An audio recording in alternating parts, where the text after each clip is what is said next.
and bring Marya Morris to the stage. Hello, yay! Oh, I love your short dress.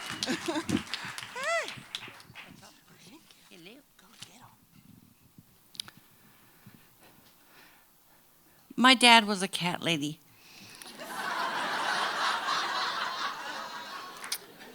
And my mom was an enabler. The cat population in our house peaked at 22 when I was a baby. I know. I'm sorry. It's gross. There's a story told about me that I went to bed after a bath clean and woke up dirty. And there's another story that a mother had a litter of kittens in my crib, and they didn't leave until they could jump down to the floor on their own. And my parents didn't make the connection. Dirty baby, litter of kittens. My dad was a particular freak about cats, and I had a cat in college named Boo Boo who was so adorable and so bitchy. My dad just was like, he loved their innate, any cat's innate incredulousness. He just thought it was hilarious. Boo Boo once bit me in the foot so hard, it went all the way through, and I went to the emergency room.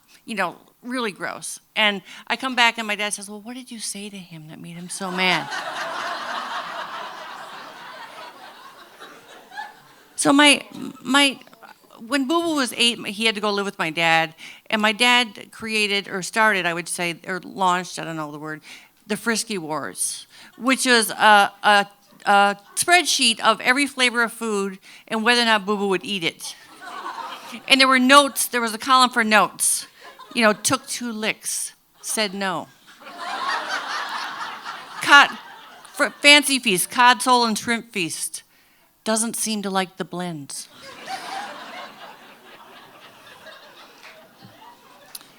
In 2005, my dad was diagnosed with Alzheimer's disease. And about the same time, this red and white cat that he named Rusty started hanging around my parents' apartment in Ravenswood. And he was... Unlike Boo Boo, who was a biatch of a cat, Rusty was just a sweet, most kind-hearted person. But he was the kind of outdoor cat that could not be kept inside. And so he had to go out all the time. And as my dad's disease progressed, he got more and more worried about Rusty, and he started to follow him. So he'd be in the gangways, and he'd be in the alleys. And the neighbors got kind of used to it. It was a little creepy at first, but they got used to it. There was just Sean out looking for Rusty. They'd be asleep on the neighbor's swing together. And so while he was worried about Rusty, we're worried about my dad. My dad rode his bike about 5,000 miles a year from the age of 30 through his mid-70s. And it was a muscle memory thing. He had to do it. So just like Rusty had to go outside, my dad had to ride his bike. He had no choice. And we were so worried. We tried to lock his bike, and he got it unlocked. He was an Alzheimer's patient that had that nasty, awful anger that you'd never seen in him before the illness. But our worst fears came true on May 2nd, 2010, when my mom realized that my dad had taken off on his bike.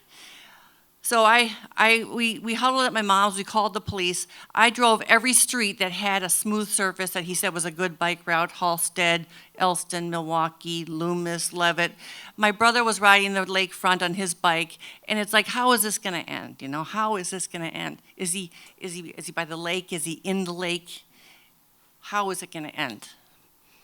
And at 11:15 at night, 9 hours after he disappeared, the police called. He was in the Pullman neighborhood, 23 miles from Ravenswood, which for him was like no big deal. And the cops are like, you're fucking kidding me. How did he get down there? And it's cold. He's got a T-shirt and shorts on. But he's like, why did they bust me? He's got goes back to his old hippie days. Goddamn pigs, they busted me.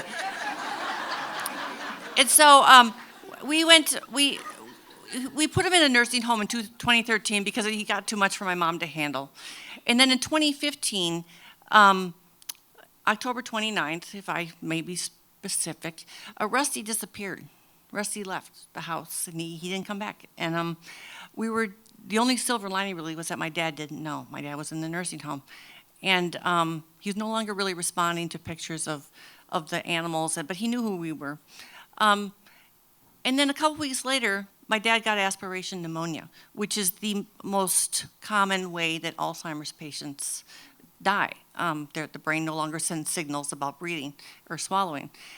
And the fourth night he was in hospice, my mom went home to sleep in her own bed, and my sister and brother were gone.